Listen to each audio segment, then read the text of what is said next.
Sampai detik ini aku bingung dengan pikiran orang-orang. Padahal di dunia ini, dalam sejarah, di dunia itu sudah terkenal banyak tipu daya. Tapi mereka masih saja percaya. Sungguh aneh. Aku tidak boleh mengerti atau pura-pura mengerti walau tidak mengerti sama sekali. Luar biasa. Aku bisa hidup senang di tengah keabsurdan kehidupan ini. Urusan uang, laki-laki, bebas hambatan. Gusar, kamu sungguh beruntung. Ya, Gusar, itulah nama panggilanku sehari-hari. Tentu berbeda dengan nama Gus Dur, mantan Presiden RI keempat. Gus, dalam nama Kiai Haji Abdul Rahman Wahid merupakan gelar keturunan kiai besar di kalangan NU. Sedangkan Gus dalam namaku merupakan singkatan dari nama panjangku, Gustiar Syarifuddin. Anak buruh tani, ibu juru masak yang handal bagi anak dan suaminya. Jelas berbeda, bukan? Tapi sampai detik ini aku masih bingung dengan pikiran orang-orang di sekitarku yang mengatakan bahwa aku ini keturunan kiai besar. Padahal sudah beribu, berjuta, beratus kali aku jelaskan pada mereka bahwa aku ini hanya turunan orang rendahan, sederhana, tapi mereka tetap tidak percaya. Ditambah lagi jika mereka datang ke makam kedua orang tuaku yang kubangun layaknya makam-makam raja.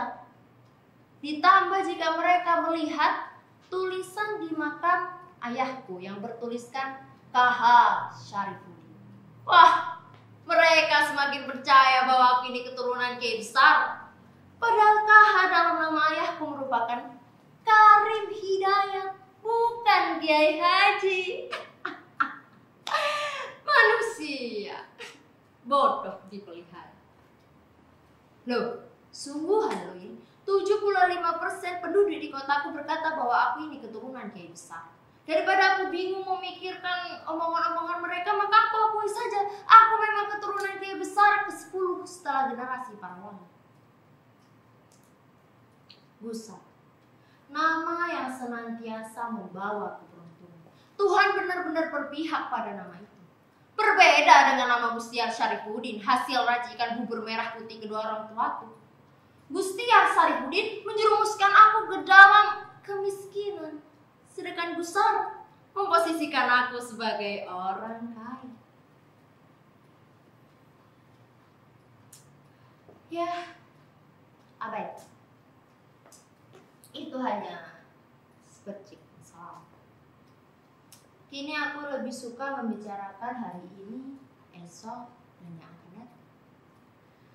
Aku yang selalu siap menerima tantangan. Aku yang dikenal sebagai pengusaha skala nasional. Aku pemilik pondok pesantren. Aku yang selalu berbagi pada fakir miskin. Dan aku adalah sang presiden. Tunggu. Siapa yang memanggilku presiden? Oh, sebentar. Yang memanggilku presiden aku sendiri atau... Ya, mereka yang memanggilku Gusar sang presiden. Presiden bagi para bajingan. Jangan terkejut. Itu adalah jabatan terakhir aku saat ini. Aku adalah presiden bagi para penjahat. Perlu kujelaskan? Sepertinya iya, tapi jangan bilang siapa-siapa. Aku lebih pantas dibicarakan daripada membicarakan capres, cawapres, pilgub.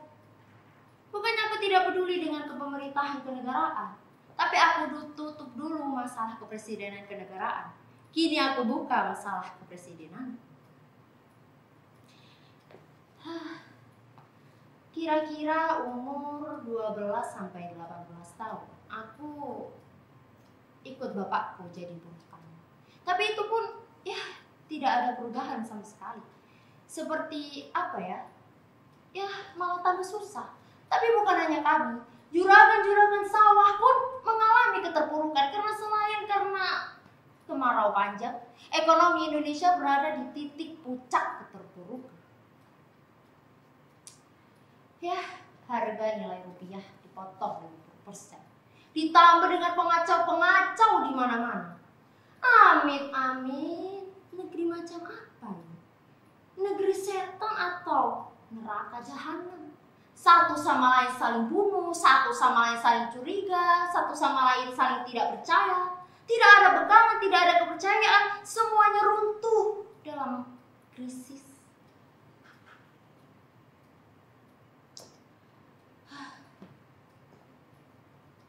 Gitu. Dan setelah aku pikir-pikir, aku menemukan kayaknya aku membicarakan masalahku lagi. Ya maaf, ini sedikit kekeliruan ya, karena ya memang benar, aku akui saja bahwa kita memang terlahir dari sejarah. Maka menurutku sejarah itu penting dan ya sangat penting. Jadi sebelum aku lanjutkan, maka aku akan meralat pernyataanku tadi. Aku akan selalu mengingat masa laluku. Ya karena masa lalu merupakan cerminan kehidupan kita selanjutnya. Oke, kembali ke masalah kepresidenan. Pepatah bilang, ilmu adalah jendela dunia. Benar, itu benar. Karena dengan ilmu aku bisa menguasai seluruh kota besar di negeri ini. Tapi ilmuku berbeda, seperti politikus, ekonom, teknokrat, pendeta, kiai, biksu berbeda. Ilmuku adalah ilmu kebal. Kebal dari rasa malu, kebal tidak beriman, kebal dari senjata tajam, bahkan peluru. Dengan kombinasi kekebalan inilah aku bisa mendapatkan gelar sang presiden.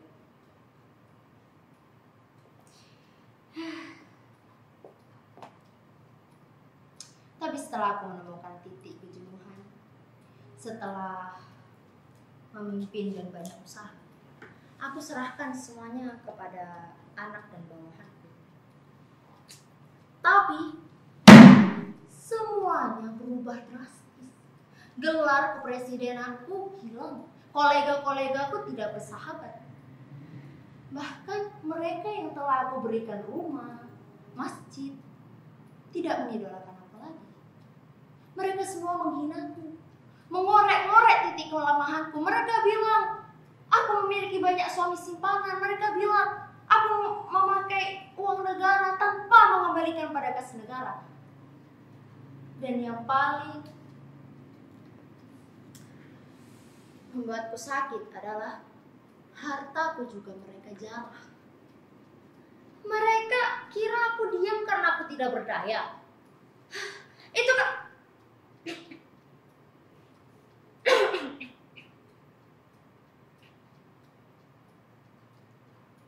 darah.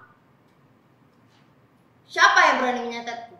Siapa orang yang tidak jantan itu? Siapa yang berani akan melakukan hal seperti ini? Tidak. Tidak mungkin mereka bisa melakukan hal seperti ini. Aku orang kebal. Aku orang sakti. Tidak ada yang bisa menandingi kesaktian. Ini ulah para dokter itu. Para dokter itu bilang, aku punya laknat para dokter itu yang menyatakan bahwa paru-paruku terkena TBC. Apa? Aku TBC? Berarti paru-paruku tinggal separuh lagi. Lambat laun sang presiden akan kehilangan paru-paru. Siapa lagi akan membangun masjid? Siapa lagi akan membangunkan rumah? Siapa lagi akan membantu fakir-fakir miskin itu?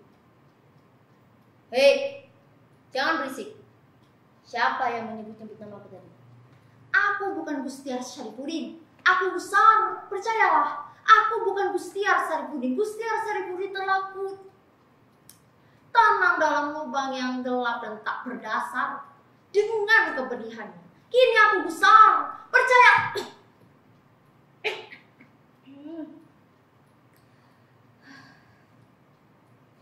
Sepertinya aku kembali menjadi Gustiar Syarifudin, anak seorang buruh tani itu. Berawal dari titik nol, berakhir di titik nol. Wahai yang memiliki kegoiban, jangan berikan aku bunga rampai hari ini. Aku belum sanggup berlapiskan kain putih berlapis itu. Mimpiku masih panjang, masih banyak episode-episode yang tertunda. Wahai sang pembuka dan penutup hari, berilah aku kesempatan satu kali saja, hanya satu kali. Nak, tolonglah aku. Jangan rayakan kepedihanku dengan kado pernikahan atau perceraian. Carikan aku kekebalan baru. Jika ada yang punya, mintalah.